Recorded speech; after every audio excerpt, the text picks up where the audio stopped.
the adventure of getting overseas was one of my hairy experiences. In fact, I'll back up just a little bit. One of my closest calls was in training in the B-25 when I was a part of a review flight formation of the 4 squadrons. That's 4 groups of 6 all flew together. And every Saturday morning they'd have a review formation out on the runway of the whole base, all the personnel, a parade, and then the group of 25s would pass over them in review. And I was flying that day, and this was probably the second review that I participated in. One time I was on the ground, and then this time I was in the air. And in one of the boxes of 6, the other, not our squadron, but the other squadron, and they were in the lead, and there were 2 wing squadrons, and I was in the one back here, so it was like a diamond formation. And I was flying number 4 position in my group.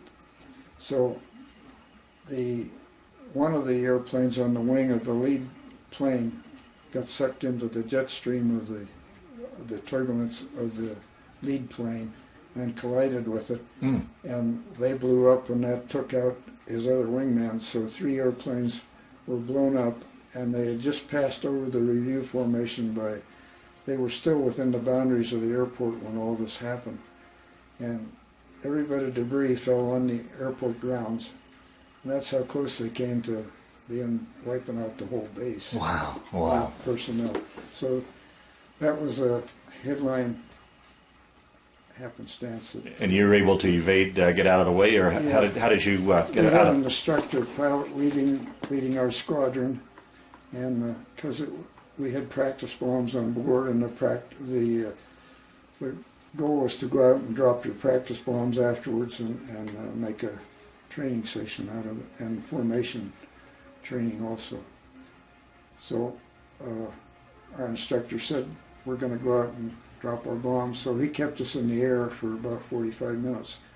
And he said if he hadn't have done that, we probably would have had psychological problems, and maybe not wanted to fly again. Yeah, right. Oh, boy.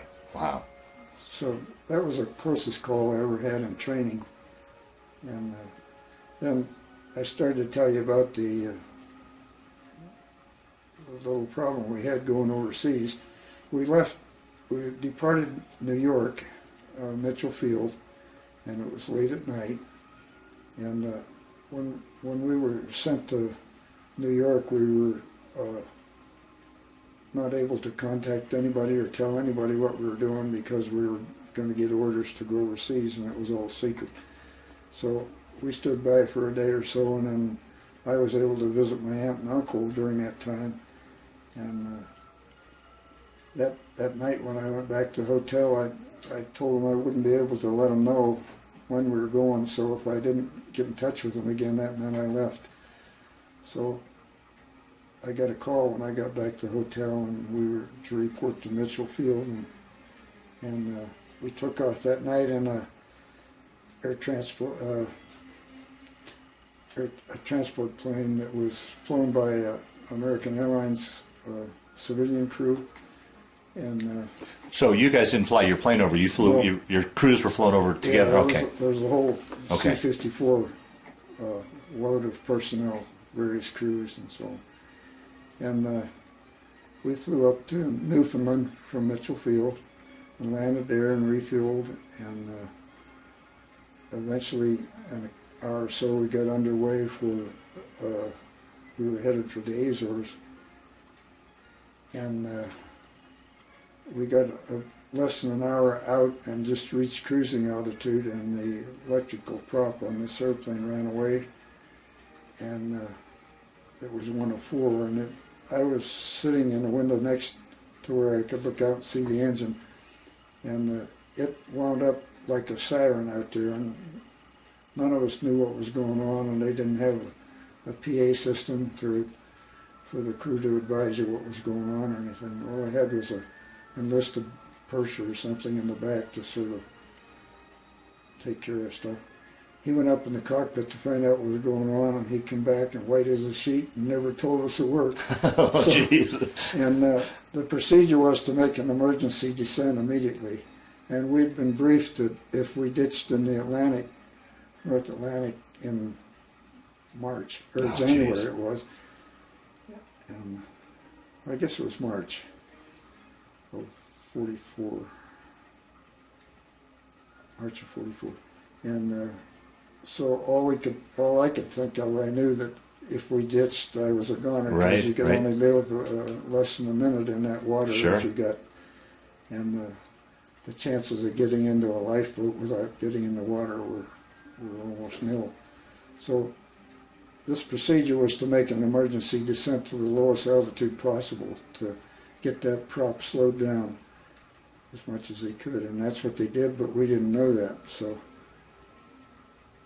So we got down there and turned around, and eventually we got the word that we were going back to Newfoundland, so it looked like things were sort of under control. And when we landed at Newfoundland, as soon as we got on the nose case of the engine, from the speed of that prop going around, it got red hot.